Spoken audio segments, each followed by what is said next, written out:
বৌমা, এই পিঠেগুলো দেখে আমার জিভ দিয়ে জল পড়ে যাচ্ছে। তুমি বেশ ভালো বানাও মা। পিঠেগুলো পুরো নরম আর ভিতরটা পুরো জুসি। নমস্কার বন্ধুরা, আমি মন্টু। আপনারা দেখছেন মন্টুর রান্নাঘর। তো বন্ধুরা, নারকেল কুড়োটি প্রথমে হালকা ভেজে নিচ্ছি। নারকেলটি হালকা ভাজা হয়ে গেলে পরিমাণ মতো খেজুর গুড় দিয়ে একটা পুর বানিয়ে নিচ্ছি। পিঠে বানানোর জন্য চালের গুঁড়ো নিয়ে নিয়েছি। চালের গুঁড়োটি প্রথমে হালকা ভেজে নেব।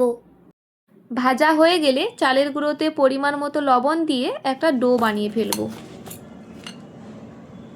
ডো থেকে লিচি কেটে এভাবে বুড়ো আঙুলের সাহায্যে একটা বাটির শেপ তৈরি করে নিচ্ছি। তারপর মাঝ বরাবর নারকেলের পুর দিয়ে মুখটা ভালো করে বন্ধ করে দেব। এইভাবে কাঁটা চামচের সাহায্যে সুন্দর একটা ডিজাইন করে নেব। আপনারাও আপনাদের পছন্দ মতন ডিজাইন করে নেবেন।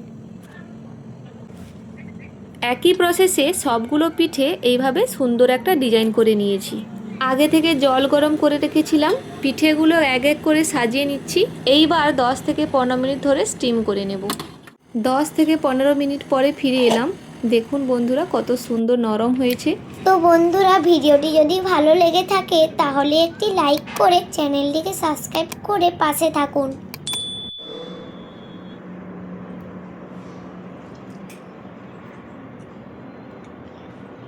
মা, তুমি কি বানিয়েছো গো? কি টেস্ট, অসাধারণ।